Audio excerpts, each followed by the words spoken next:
Olá para todos, meu nome é Otávio Augusto Chaves, sou aluno do programa de pós-graduação em Biologia Celular e Molecular da Fiocruz. Estou aqui fazendo esse trabalho sobre o banco de dados para a disciplina de Bioinformática, lecionada agora em 2021. Aí, nesse caso, o que eu quero mostrar para vocês é um pouco sobre esse banco de dados que se chama Database of Genomic Variants. Nesse caso, devido ao nome, ele é conhecido como DGV. Esse banco de dados, ele contém, são informações através da sequência de variação estrutural no genoma de indivíduos controle. Isso ele está focado, nesse caso, em genomas atrelado a humanos. Então, ele acaba por ser um catálogo, onde você vai ter os indivíduos controle, a sequência deles, e você vai ter também ali presente as mutações nessas porções da sequência. É até interessante que esse banco de dados, ele vem aqui com esses links, onde você consegue vários tipos de informações, como, por exemplo, se você quer saber sobre esse banco de dados, você vem em About the Project. Nesse caso, ele até traz para nós que, se por acaso for utilizar a sequência que está presente nele, no DGV, ou até mesmo se você utilizou alguma informação dele, a melhor maneira de citar ele no seu manuscrito é através dessa referência aqui, publicada em 2013. Até se você vier aqui nesse link, você vai conseguir ter acesso a essa referência. E é até interessante porque ela fala muito sobre o motivo da criação desse banco de dados. Se a gente retornar para a página desse banco de dados, a gente pode ver aqui no link da submissão. Diferente de alguns bancos de dados disponíveis na internet, esse daqui ele não aceita com que as pessoas solicitem a inserção da sequência delas diretamente. Por quê? Ele somente vai aceitar trabalhos que passaram por revisão, então eles já estão publicados. Então acaba sendo um critério. Isso aí é até interessante, porque é um critério até que minucioso, visto que tem muitos casos onde, infelizmente, depois que é publicado a sequência, às vezes os revisores conseguem identificar alguns problemas. E geralmente é modificado nesse banco de dados, mas às vezes não. Então, isso daí é até mesmo um controle muito rígido desse banco de dados. O que ele orienta aqui na submissão? Tem como a pessoa, o pesquisador, fazer submissão da sua sequência através do EBI ou do NCBI. O que seria o EBI? Ele é o European Bioinformatics Institute. E o NCBI, ele é o National Center for Biotechnology Information. Nesse caso, o DGV, que é esse banco de dados, ele acabou surgindo com qual motivo? Para poder uniformizar as informações, porque ele retira a sequência disponível no EBI e no NCBI somente após a publicação dos resultados em revistas científicas. Então, isso daí é um critério desse banco de dados, que eu achei um critério robusto, interessante, que aumenta a confiabilidade da sequência disponível. Até mesmo se a gente for na estatística também aqui deles, a gente vê que há um aumento muito significativo aqui, principalmente em 2019, no número de entradas nesse banco de dados. Então, eles estão com cerca de 8 milhões de informações a partir de 2019. Então, está tendo aqui uma ascensão muito alta. Se a gente até mesmo ver a distribuição dessas sequências nesse banco de dados, a gente vê, por exemplo, temos poucas atreladas de 50 a 100 pares de base, até um requisito desse banco de dados, ele fala que no mínimo precisa ter 50 pares de base para ele poder retirar a informação da sequência e poder inseri-la aí.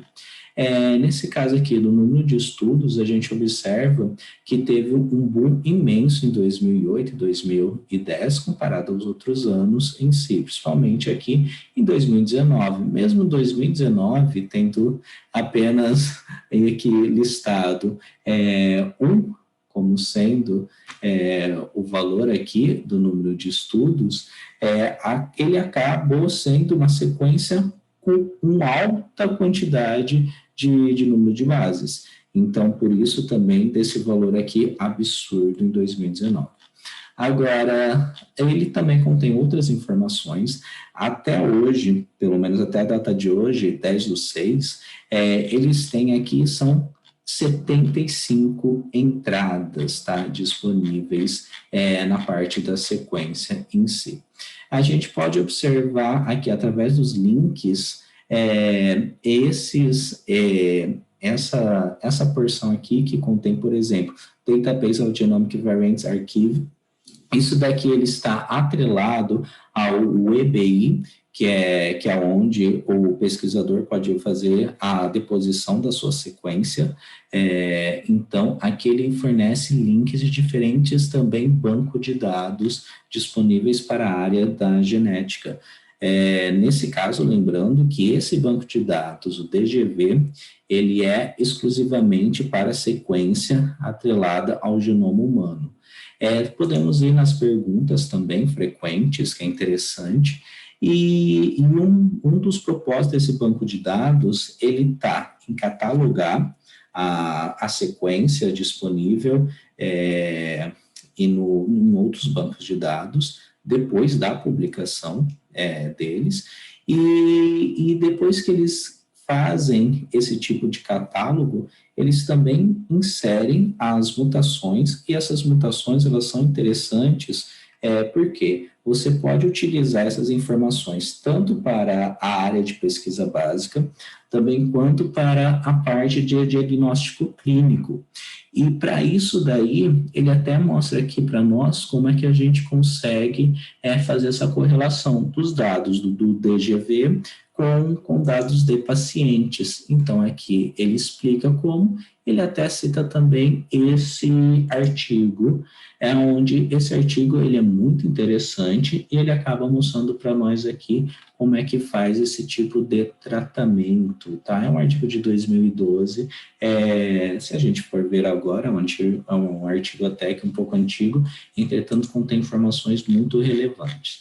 Se a gente retornar aqui, a gente também tem a parte do download, onde nós podemos encontrar aqui as sequências em si. Como eu falei para vocês, temos 75 entradas nesse banco de dados.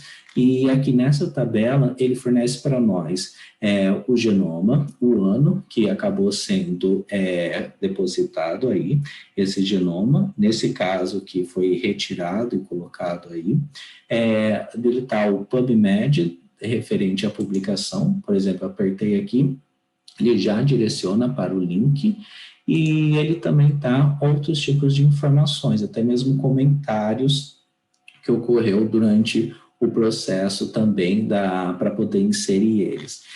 Esse DGV, eles tinham uma outra plataforma antes, porque ele existe desde 2004.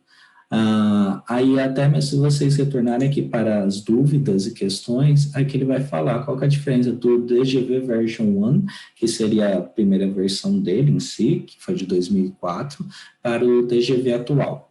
Curiosamente, ele cita que as sequências que foram depositadas antes dessa versão atual, para poder serem inseridas na atual versão, elas foram novamente reconfirmadas, novamente reestudadas em si, no caso, não experimentalmente, mas sim teoricamente, para poder ver se havia algum furo, algum problema, e eles perceberam que a maioria dos casos não tinha nenhum tipo de problema. Entretanto, os problemas de sequência que eles identificaram, eles já colocaram nessa nova versão. Então, isso daí mostra mais uma vez o quão robusto e confiável é esse banco de dados. Aqui, então, podemos apertar aqui no novamente no link inicial para a gente poder vir nessa parte aqui inicial dele, para a gente poder fazer uma busca.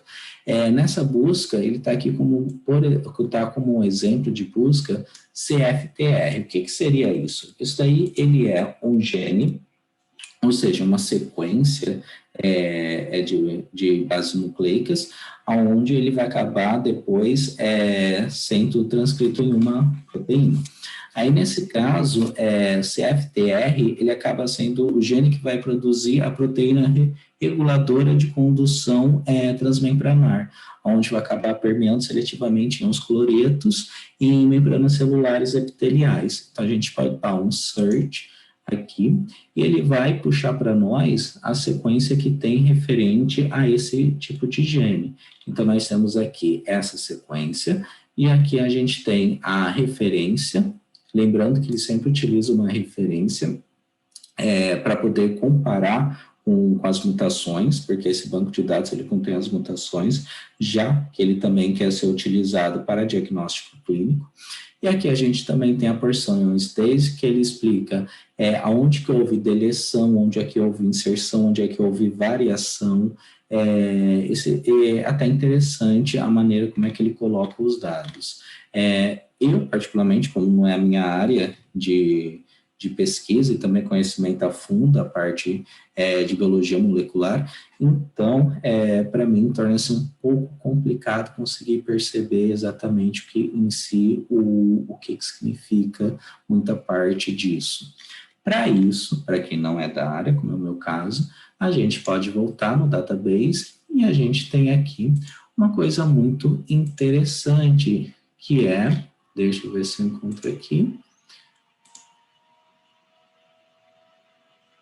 esse Training Resources. Finalmente encontrei. Demorou um pouco, mas encontrei. Aí, nesse caso aqui, vocês têm o DGV Tutorial, onde quando você aperta aqui, ele vai te dar um tutorial, onde ele explica sobre o que é esse banco de dados, como é que ele é constituído e como você pode fazer uma busca. Olha que interessante. Aí ele te fala aqui como é que você pode fazer a busca. Pode fazer a busca através desse principal link aqui, ou também acessando o Genome Browser, que ele vai acabar te levando para a plataforma, para a busca. E aqui ele dá para você também como é que você consegue interpretar os dados. Então, isso daí é muito interessante para quem não é da área. Por exemplo, alguns bancos de dados que eu utilizo bastante, como o Protein Data Bank, infelizmente eu não achei um arquivo dessa forma onde explicasse a utilização dele. Entretanto, tem tutoriais no YouTube, digamos assim. Então, basicamente, é isso daqui que eu queria mostrar para vocês sobre esse banco de dados, que é um banco de dados muito interessante para quem trabalha principalmente com biologia molecular. Então, pessoal, obrigado, boa disciplina aí para todo mundo.